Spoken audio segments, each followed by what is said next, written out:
Socialist party India के राष्ट्रीय महासचिव संदीप पांडे जी आज हमारे साथ हैं और भी कई वरिष्ठ साथी देश भर के अलग अलग राज्यों से आए हैं, उनमें से कुछ अभी साथ बैठे हुए हैं। तो संदीप पांडे जी सबका परिचय भी करा देंगे और साथ में जो हमारे राष्ट्रीय महासचिव हैं, जिनका हम लोग लगातार देश भर में अलग अलग विषयों पर देखते रहते हैं, उनके द्वारा किए गए काम और उनके विचारों को सुनते रहते हैं। तो आज आप सबको ये पार्टी के बारे में, पार्टी के उद्देश्यों के बारे में और भी आगे की रणनीति के बारे में बताएंगे संदीप पांडे जी। धन्यवाद धनंजय भाई। साथियों, आपका इस प्रेस वार्ता में स्वागत है। जो सोशलिस्ट पार्टी के राष्ट्रीय सम्मेलन कल और परसों 9 और 10 अगस्त को जो यहाँ इसी होटल में होने वाला है, उसके पूर्व संध्या पे धनंजय भाई ने बुलाई है। तो धनंजय सिन्हा जी बिहार में जो पार्टी की इकाई है उसके महासचिव हैं। मेरे बगल में बैठे हैं हरिंदर सिंह मनशाइया जी, ये अभी अभी आए हैं पंजाब से। ये पार्टी के राष्ट्रीय उपाध्यक्ष हैं। पार्टी के दूसरे राष्ट्रीय उपाध्यक्ष सैयद तहसीन अहमद साहब हैं, जिनकी वजह से ये राष्ट्रीय सम्मेलन पटना में हो रहा है। मुजफ्फरपुर के रहने वाले हैं, रहते दिल्ली में, लेकिन इन्होंने कहा इस बार मैं सम्मेलन पटना में कराऊंगा। और नशूर अजमल साहब हैं, बिहार की राज्य इकाई के उपाध्यक्ष हैं। गोपाल कृष्णा जी हैं, कर्नाटक से पार्टी के महासचिव हैं। गौतम सोनी जी बम्बई के अध्यक्ष हैं। शोएब साहब हमारे सम्मेलन में एक अल्पसंख्यकों के ऊपर एक सत्र है, उसका पूरा संयोजन कर रहे हैं। और दिल्ली के सदस्य हैं समिति के। शाहिद सलीम साहब की पार्टी में बहुत सक्रिय भूमिका है। अभी पार्टी का एक 15 सदस्यीय प्रतिनिधि मंडल लेके कश्मीर गए थे और जहां पे युद्ध प्रभावित इलाकों में राजौरी, पुंछ और उड़ी में इन्होंने हम लोगों का दौरा कराया। और उसके बाद एक रिपोर्ट निकली है जो रोमान मेकी, जो यहाँ कोने में बैठी हुई है, बेंगलोर से आई है, ये सोशलिस्ट युवजन सभा की, हमारा जो यूथ विंग है उसकी अध्यक्ष है। इन्होंने वो रिपोर्ट अभी बनाई है। तो शाहिद सलीम साहब जम्मू कश्मीर से जुड़े हैं, राष्ट्रीय समिति के सदस्य हैं। और विद्या नायक जी हैं, ये हमारी राष्ट्रीय समिति की सदस्य हैं महाराष्ट्र से और प्रवक्ता भी हैं।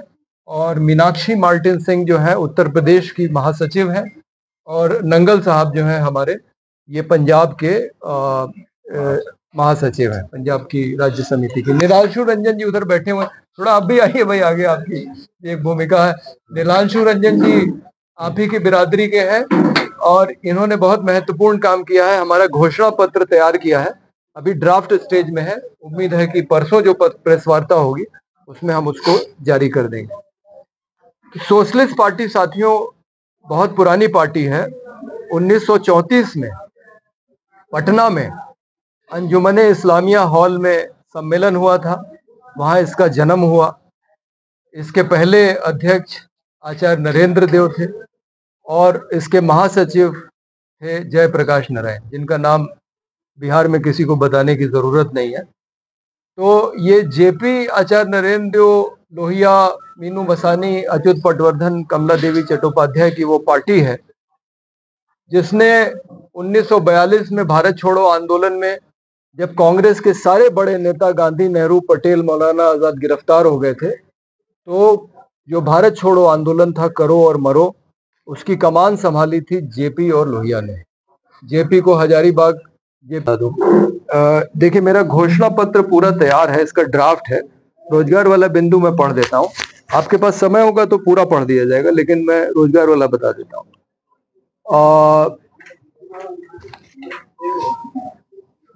पहले तो ये है कि मनरेगा में 200 दिनों के काम की गारंटी और 600 रुपए प्रतिदिन की मजदूरी तय की जाए। और इसमें जो मॉनिटरिंग वाली व्यवस्था है NMMS, इसको समाप्त किया जाए, क्योंकि मजदूरों की हाजिरी ठीक से लग नहीं पाती है। और फिर हम ये कह रहे हैं, जो आपका सवाल है, कि मनरेगा के तर्ज पे सभी इलाकों में, चाहे ग्रामीण हो या शहरी हो, बेरोजगारों को 200 दिनों के रोजगार की गारंटी दी जाए। और हम लोगों का इसका एक मसौदा भी तैयार है बिल का। अगर वो बिल सरकार संसद में रखना चाहे तो ऐसी पार्टी है जो रेस्क्यूअर, हम रेस्क्यू करने हमेशा आते हैं। 1934 से हम आए थे रेस्क्यू करने, फिर इमरजेंसी के टाइम पे भी जनता ने हमें को याद किया। और फिर हम लोग ने 2011 में जब ये भ्रष्टाचार का हुआ था, तभी हमारे कई लोग इसमें शामिल थे। जहाँ जहाँ अन्याय होता है वो अगर हमारे लोग भी होते तो हम उसको निकाल बाहर करते हैं। तो ये हमारी पार्टी की खासियत है। हमने संयुक्त महाराष्ट्र के लिए भी लड़े थे, हमारे लोग थे, गोवा मुक्ति के लिए भी हम ही लड़े थे। तो आप जहाँ जहाँ वो बोलते ना हीमैन की तरह हम आ जाते हैं, जनता हमें लेके आती है। तो इस बार भी जो अनडिक्लेयर्ड इमरजेंसी है उसको हटाने के लिए भी हम ही आए हैं। ये आप बात ध्यान दीजिए। क्योंकि मैं मुंबई से हूँ और जो माइग्रेशन हो रहा है वो हमारे सिटीज को भी इफेक्ट कर रहा है। जो कि अनएम्प्लॉयमेंट का प्रॉब्लम है वही तो, उसके लिए तो माइग्रेशन हो रहा है। जैसे पांडे जी ने कहा कि अनएम्प्लॉयमेंट पे हमने जो नीतियां हमने योजनाएं सोची है उससे मुझे लगता है पलायन के लिए हम वो रोक दी जाएगी। और जितने मुंबई में बाहर पड़ रहा है या बाकी सिटीज में जो अर्बन लोगों पे प्रेशर आ रहा है वो कम हो जाएगा। तो सोशलिस्ट पार्टी हमेशा हमेशा जो गलत कर रहे हैं उनके लिए वो एक हम कहेंगे कि हम आ जाते हैं उनको ठीक करने को। और वैसे भी बीजेपी हमारी वजह से ही बैठे हैं, ये आप ही लोग बोल रहे, सभी लोग बोल रहे कि हमें नहीं लाया बीजेपी। तो अगर सरकार सही काम नहीं कर रहे तो उनका कान पकड़ना भी हमारा ही। आया हूँ और पंजाब का बिहार के साथ बहुत बुरा संबंध है, क्योंकि हमारे गुरु गोविंद सिंह जी का जन्म स्थान यही इसी शहर पटना साहब में है। और पंजाब की आर्थिकता में आप बिहार वालों का बहुत बड़ा योगदान है।